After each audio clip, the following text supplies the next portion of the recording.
Shout out to all of my bad chicks. Shout out to all of my bad chicks. Why do they keep telling me not to address the issues that's happening within the community? I can't understand it for the life of me. Every time that I drop something on Instagram, every time I post something, you know what the new saying is? The new saying is, "Hey, we need to leave that in 2023." Not if you haven't changed your behavior. Why would we leave something in 2023 that you haven't changed your behavior from? If you're still carrying the same bad behavior into the next year, then that's something that I can't not address because it's still visible to me. Family court laws haven't changed. People leveraging relationships or children against the person that they lay next to. People are still having children out of wedlock. Crime is still happening. We're going to get to that. But more importantly, let me share with y'all a story and things that's happening across the United States that people decided to carry over into the new year that they're expecting for me not to address because they saying that we need to just act like it never happened. 4 children were left alone to fend. Oh, and I did fix the audio on a lot of these videos now because we're going through a new process. Remember when I was telling y'all about incremental change yesterday? We'll get there. For themselves. Luckily, they knew to ask a police officer for some help. Fox 32's Tia Ewing with late details on charges. Tia? Well, Natalie and Anthony, a woman in connection to leaving these 4 children alone, has been charged. The oldest out of the 4 actually went outside of the apartment and flagged down a police officer to get some help. And what we have learned is that child flagged down police in one of Chicago's most violent neighborhoods, West Garfield Park. So I've never actually been to West Garfield Park before we deep dive into this. Again, 4 children, the oldest of which is 11. Well, I don't know if it was 4 children, but I think that she had left them alone for over 4 days. Going into the new year, Mama was out here getting buzzed down, wasn't she? And we keep talking about how it's okay to have single parent households or for people to just have children out of wedlock. I've never been to West Garfield Park. Somebody from Chicago or somebody from over in that way, from Illinois. Somebody tell me what the hood is. They say that that's one of Chicago's worst neighborhoods. In the cold, in the winter, New Year's Eve, oldest child 11 years old, watching the other children, haven't seen their mama for days. Had to go outside and flag down a police officer, which means that they didn't call the police. They had to find a police officer, an 11-year-old walking around trying to find a police officer, and mama ain't nowhere to be found. Let me go ahead and make sure that I show this whole thing for y'all again. I want y'all to catch the whole thing. 4 children were left alone to fend for themselves. Luckily, they knew to ask a police officer for some help. Fox 32's Tia Ewing with late details on charges. Tia? Well, Natalie and Anthony, a woman in connection to leaving these 4 children alone, has been charged. The oldest out of the 4 actually went outside of the apartment and flagged down a police officer to get some help. And what we have learned is that child flagged down police in one of Chicago's most violent neighborhoods, West Garfield Park. Shout out to Mike Jones. Shout out to Azriel. Shout out to everybody that's in the chat. True to myself, Kojak, everybody. I appreciate y'all. Shout out to Jazz Y Art Studios, everybody. It was here on New Year's Eve on this busy street where an 11-year-old boy flagged down police just before 1:30 in the afternoon. The boy told Chicago police officers he was left alone to take care of 3 other children in an apartment here in the 4800 block of West Jackson Boulevard. Inside the home were 2 boys, a 1-year-old and 7-year-old, and a 4-year-old little girl. A 4-year-old little girl, 7-year-old, 3 younger children, woman just continuously having children, no fathers to be heard of in the worst neighborhood inside of Chicago. And then we supposed to go and become step baby daddies to do what? No. Let's really address the issues in our community. If you want to really get to the thick of it, and we really want to understand what's happening out here in these streets, 4 children, 4 days alone, had to go out in the worst neighborhood in Chicago, one of them, and flag down a police officer, probably because they was hungry. There were no adults there to watch them. In the state of Illinois, it's illegal for a child to be left home alone unless they are 14 years of age. This is where the children were transported to, West Suburban Hospital, Shout after out to Trey police Day. couldn't get in contact with their guardian. And we have learned that 29-year-old Dominique Bishop Smith has been charged with 4 misdemeanor counts of child endangerment. Misdemeanors. 4 misdemeanors, and her name is Dominique. I'm pretty sure that we can guess what this woman is like. Was she at a Sexy Red concert? Who knows? I don't know. But Dominique is being charged with misdemeanors, probably will be expunged from her record, probably is going to get her kids back. They couldn't even find her, but now they're learning that she's being charged with misdemeanors. And I'm pretty sure that she's going to get out based off of the Safety Act, all right? But that's not the only thing that's happening across America. I want to bring you guys up to speed of what's happening across the board. Dozens of police officers swarming Bayside Marketplace tonight. That's where we find Local 10 crime specialist Bridget Matter live with what sparked this chaotic scene. Bridget. And chaotic is an understatement. There has been a lot of activity in the last hour. This all started, according to police, with some sort of fight between juvenile groups that were armed with sticks. We're also told by witnesses that fireworks were thrown at each other, and we have seen that here on the ground as well. Kids are throwing fireworks into the air. But let me show you the scene here. This has calmed down quite a bit, but in the last 5 minutes, we saw a large group of police running, getting into their cars, then rushing south on Biscayne Boulevard. The intersection we're at is near the Kaseya Center, Northeast 2nd Street and Biscayne. We do want to show you the scene from above, a picture to show you that massive police. Look at look at the cars. It looks like Christmas from a helicopter. But there's police cars as far as the eye can see. Now, anybody that's been over here to Miami, because most people, even when they come here, they go to Miami Beach. They don't necessarily go to Miami, right? Anybody that's been to Miami, if you go towards downtown, if you're going towards the arena where the Heat play, over towards Brickell, before you get there, down Biscayne Boulevard, which is kind of like the main avenue. It's like Woodward Avenue in Detroit, right?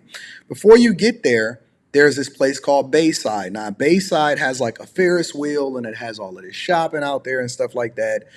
And the interesting part about it is that if you come to Miami, even on Miami Beach, there isn't, let's just be real. I'm going to be absolutely transparent. There is not a lot of us. When I say us, I'm saying black people.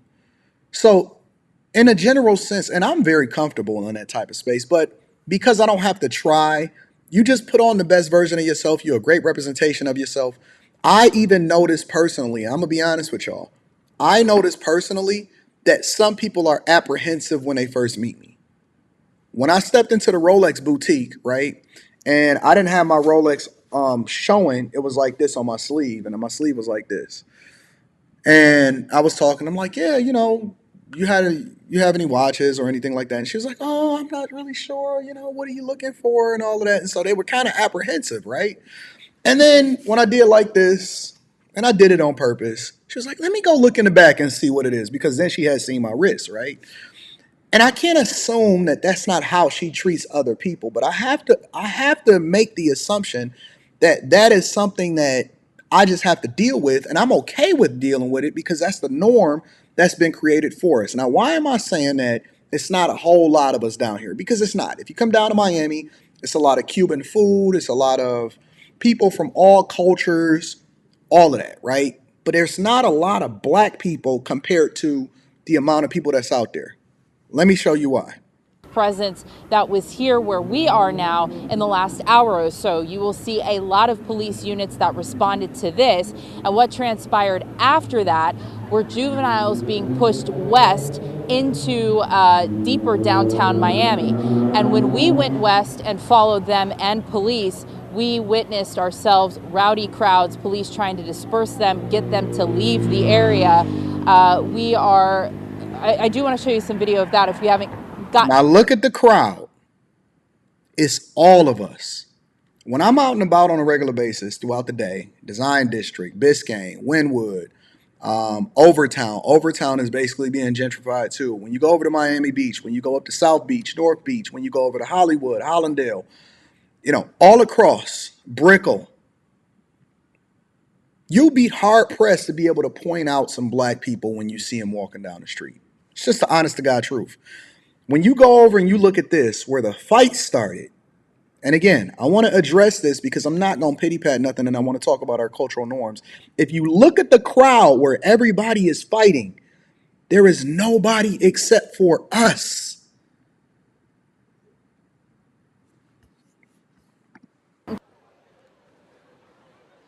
It was fighting. They was fighting, and then they tried to kick people out to slow it down. Then people got pepper spray.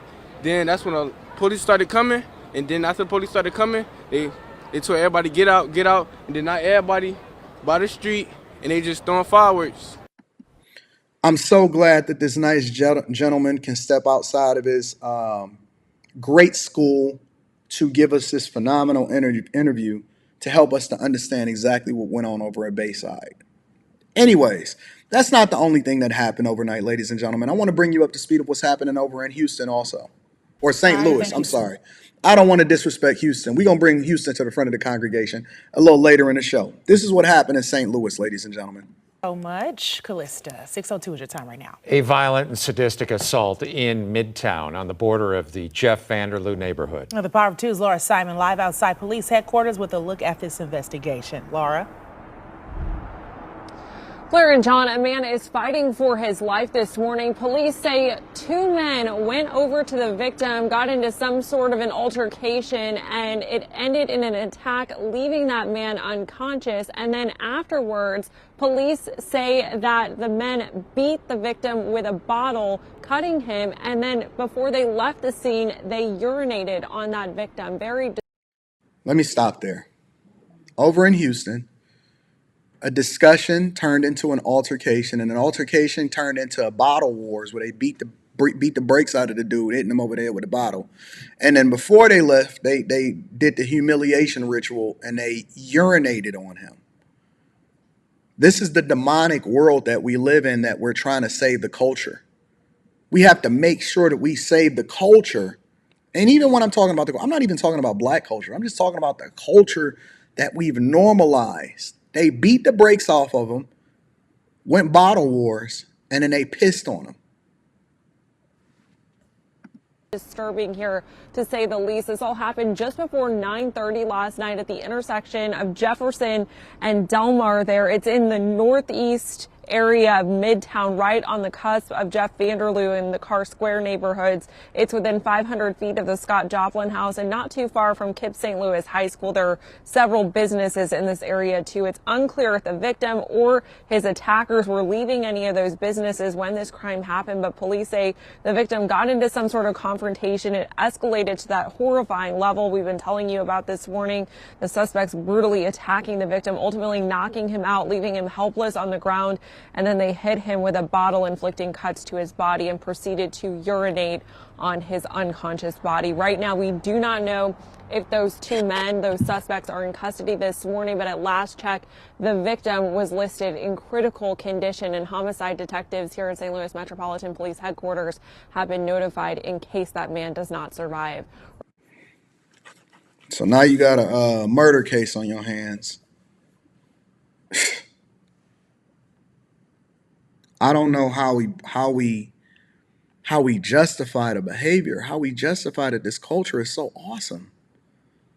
On a panel last night, and shout out to Law, he's a great panelist, shout out to him. But on a panel last night, Law was trying to convince me about how important it was in order for us to input this culture into our children. I don't want no part of this culture. I don't want my daughter to experience any part of this culture. I don't want her to know that this is what our norms are. The music that we listen to, the things that we think is cool. We don't even have any kind of conscience anymore. The dude could have been dead. He was unconscious. They didn't know that he was still alive, and they was beating him over the head with a bottle and pissing on him. And I'm supposed to say, yeah, man, I want my daughter to love this. No, I want my daughter to be an international traveler, to understand all great cultures, take the best from them, to learn to speak multiple different languages, to be treated well, and to be equally yoked with somebody that loves God, and to always be focused on leaving this earth in a better space had she not been here. The places that we grew up in and the things that we then subjected ourselves to, that ain't culture. That's called trauma. And what we like to do is we like to pass trauma on to the people that we have children thinking that this is what we think is cool. Even when you see a lot of these older guys talking and what they glorify back in the day, yeah, man, we used to move the weight and all of this, man. I think that's not cool. That's something that you're supposed to be ashamed of. The things that we're supposed to be ashamed of is the things that we celebrate and we glorify the most. But the things that we're supposed to highlight and think is cool is the thing that y'all think is lame. Library's empty, but the hookah spot is popping. Schools is empty. Truancy is up. Polls, you can't get nobody to go and vote at the polls. But you definitely gonna see Miami Beach popping. And then BBLs, you can't get a BBL appointment going into 2024. They say we all want to look like ants. They all want to look like ants. Everybody, every chick that's out here, look, let me tell you why Miami is not real. You know why Miami is not real? Because everybody's lips look like this. Look.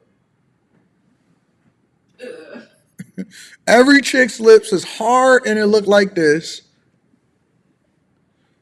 Look like Wanda from Shanae and all of them in Living Color. And they all built like ants. It don't matter what color they are. They all look like a Kardashian. Their face is hard and it looked like somebody took a mask and it pulled it back really hard because their skin is really, really, really shiny. Their lips look like this. And they built like ants. It's crazy, man. This place is not real. That's why I want to live here. The weather is awesome, but I be looking at these chicks like, ugh, Jesus.